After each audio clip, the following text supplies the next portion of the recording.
You are tuned in to the Empowerment Hour podcast, your digital global classroom where individuals across all ages, backgrounds, and career levels tune in for guidance and motivation to live life on their own terms. It's where inspiring thought leaders, modern-day influencers, and social game changers come to discuss their own personal journeys and have real conversations about the journey to success.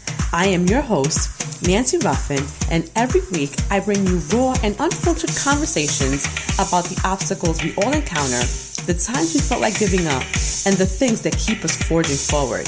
It's where passion and purpose intersect. So if you're ready to start living on purpose, then you're in the right place. Let's get started.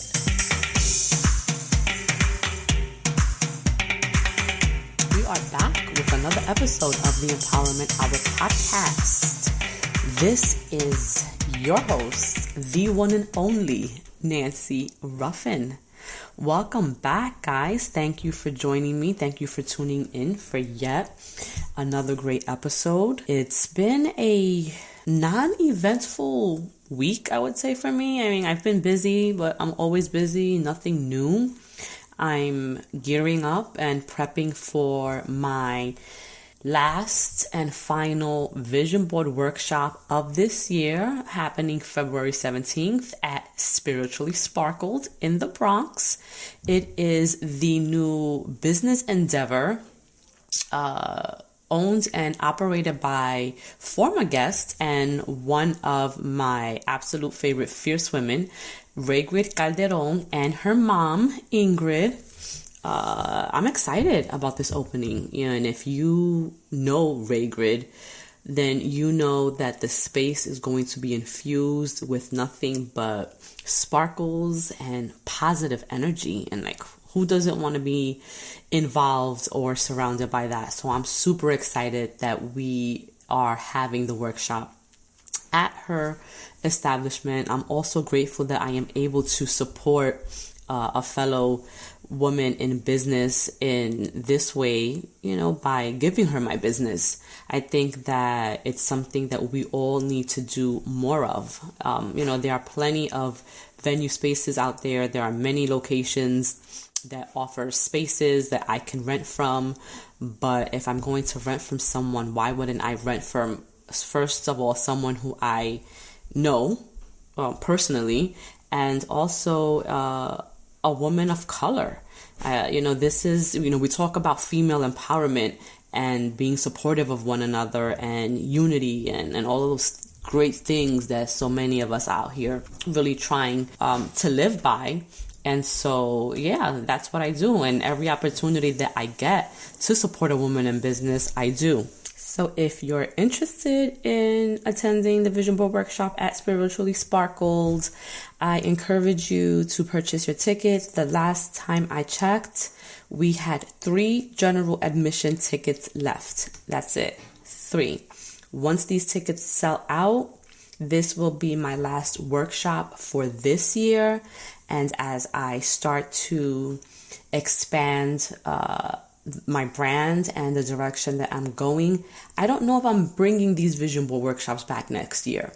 Not sure yet, because I have a bigger vision for what I see myself doing as it relates to this work. I think it's something that's going to be more impactful. It'll reach more people. So I'm not sure yet. I'm not sure if I'm going to be having these workshops next year. So in essence, this might be the last vision board workshop facilitated by Nancy Ruffin. So I encourage you to get in there. What else is going on? Super Bowl was this past weekend, right? I'm not a big Super Bowl fan, but I know a lot of you out there invest a lot of your time into football and into celebrating the Super Bowl. I'm not a sports person, so I don't care for it either way. I know that there's also a lot of people who protest the NFL and the Super Bowl in solidarity with Colin Kaepernick and the stance that he has taken to take a knee as a way to bring awareness to police brutality and injustice. And unfortunately, the NFL has not supported him in that. And so I know that a lot of people stand by him, and also, kind of boycott the NFL and the Super Bowl. In any case, it's a big thing this past weekend. And I hope that your team won. But with that being said, I'm actually excited about this week's episode. I'm being joined by a woman who I absolutely adore. She is someone who does similar work to what I do. I respect her immensely. This is someone who is out there putting in the work. She's not looking for any come-ups. She is not looking for anyone to put her on. She's out there doing the damn thing, and she's doing a phenomenal job at it. I first met her, I think I met her through a mutual friend. We connected, like I made all my recent connections through social media. We started following each other and we immediately just clicked. Our vibes, our energy, everything was aligned. She's one of the most genuine, authentic, keep it real people that you will ever have the honor or privilege in knowing. And we actually collaborated on an event together last year, because we're in 2019 now. But I believe it was, I don't know, was it September or October when we had the event? The Boricua Morena event, for those of you who have been following me and are familiar, was a conversation really centered on colorism. And what that meant within our communities and with sisters of color, be it Latinas or African Americans. This conversation about race is something that is always so sensitive. And so we wanted to kind of bring that conversation out into the forefront and bring women from all ethnicities into the room so that we can start to dismantle some of the stereotypes that we carry about ourselves and about each other.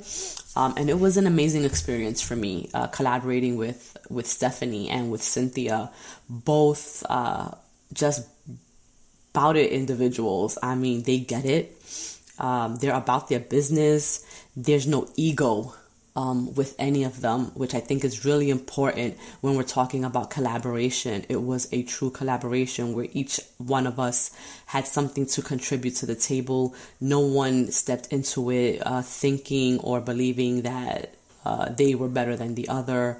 When we talk about sisterhood, I consider these two women to really be sisters in that way, because we absolutely root for one another. We elevate each other.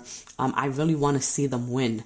And I always say that my success isn't so much for me as it is for what I can do with that success, for the people who I can bring with me, for the way that I will be able to elevate others and provide a platform for so many other people that I admire and respect that are out there doing the work, So my success is really tied to this idea that as I become successful, I can bring a whole team of people with me, and not to be underneath my success, but I really want partners. I want women and men of color to stand by me and next to me, and each of us flourish in whatever thing that we're doing. And I really believe, this is what my work is centered on.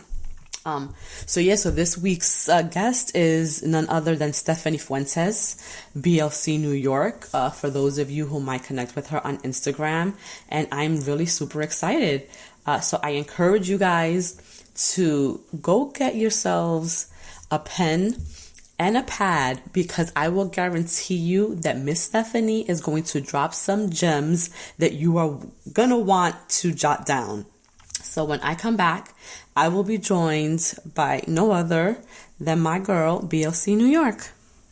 So as promised, joining me at this moment is my girl, I can't even find the adequate words to describe this